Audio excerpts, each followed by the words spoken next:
Madam Tussauds is 6 o'clock. It should be there at 5:45. And they won't let me sit right along. Okay. That's that time of day. 5:45. 5 napkin burgers. 5:45, leave at 6. About a year ago, I started my own company. It's been very difficult to try and do that and still work a 9-to-5 job. So I have some decisions to make. I'm not scared, I'm not nervous, but I am confused. I don't know where to start. If you don't know who Kanye West is, or even if you do, he is one of the most influential musical geniuses we will ever see in our lifetime, whether you like him or not. The documentary called Jeen-Yuhs highlights Kanye's journey to become a rapper early on before he rose to fame and became one of the most iconic people we know. There's a lot to talk about in this documentary, but I want to focus on one of the main things I took away from this documentary as it relates to film and videography. What's going on, people? My name is Steven, and I'm doing this just for a couple of reasons here. There are a lot of people out there who are into photography and videography, and if you happen to be one of those people, then I may have something that may help you out here. I started about a year ago, like I said. I started my company, Purpose Lens Photography. I started out on just a basic little DSLR, which I'm using actually right now. It's a Canon T5i. It's not by any means a high quality or one of these newer 4K cameras with all the bells and whistles. However, one thing that I have found out about this camera is it can get the job done. Now, a lot of people off the cuff may... There's something weird about watching old footage of yourself, from the way you look to what's important to you at the time. You kind of wonder, what in the world was I thinking? This seems like so long ago. However, it was just 5 years ago. But a lot can change in 5 years. Now, this video was from a series of other videos I recorded while I was getting ready to launch my YouTube channel, which I ended up never posting to.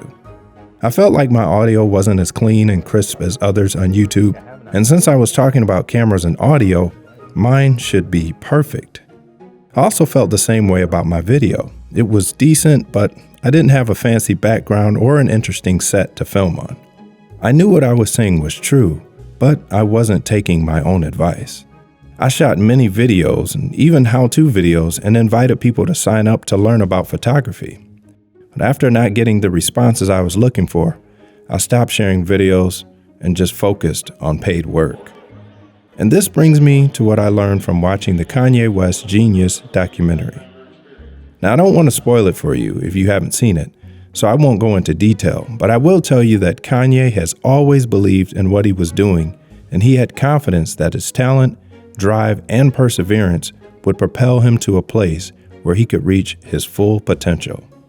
As I watched Kanye's documentary, I kept asking myself, where does he get this confidence from? On the album Late Registration, there's a song called Roses, where one of his lyrics was, "You telling me if my grandma's in the NBA right now, she would be okay? But since she was just a secretary work for the church for 35 years, things supposed to stop right here? My grandfather trying to pull it together, he's strong. That's where I get my confidence from." Now, if you don't know what strong is, that's just slang for strong. Now, apart from the beat and the flow Kanye has on the song, the lyrics stand out to me, especially the line where he talks about getting his confidence from his grandfather. Now, in this documentary, another thing you'll see is how nothing really stops Kanye. Kanye always had a passion to rap, so he used his ability to make beats as a segue to get him in front of the right people and eventually behind the mic. Now, at one point, Ye didn't have the money for studio time, so he used his connections as a producer to get time in different studios to record his album. I started to notice a pattern with Kanye. It didn't matter if he didn't have what he needed to get where he wanted to go. He was always looking for a way around the obstacle instead of dwelling on what he couldn't control. This part of Kanye shines so brightly that he asked his friend Cootie to make a documentary of his journey to success. At one point in the documentary, Cootie is asked, what gear is he using? He says, "This is the Canon GL1. Now you can find one for about $100 to $200 online.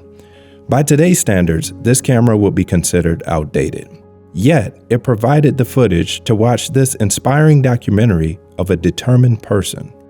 So how does this tie into what this YouTube channel is about? Well, very simple. I'm a firm believer that the content, footage, moments, and memories that's captured are far more valuable and will outlast the gear it was recorded on. The knowledge of how to use the gear will allow the best capture and will stand the test of time. This Kanye West documentary, Jeen-Yuhs, is a perfect example of this. Now, Kuti and Chike were paid $30 million by Netflix for this docuseries. Now, although money doesn't always equal success, it does show the value that these old tapes have. It's not the tapes themselves that are valuable, but what's on them. So as you choose your gear, get the best you can afford, but put the time in to learn how to capture great moments that will outlive you. If you like this short overview and want to see more, let me know below. Until next time, I'll holler at y'all later. I'm out. Peace.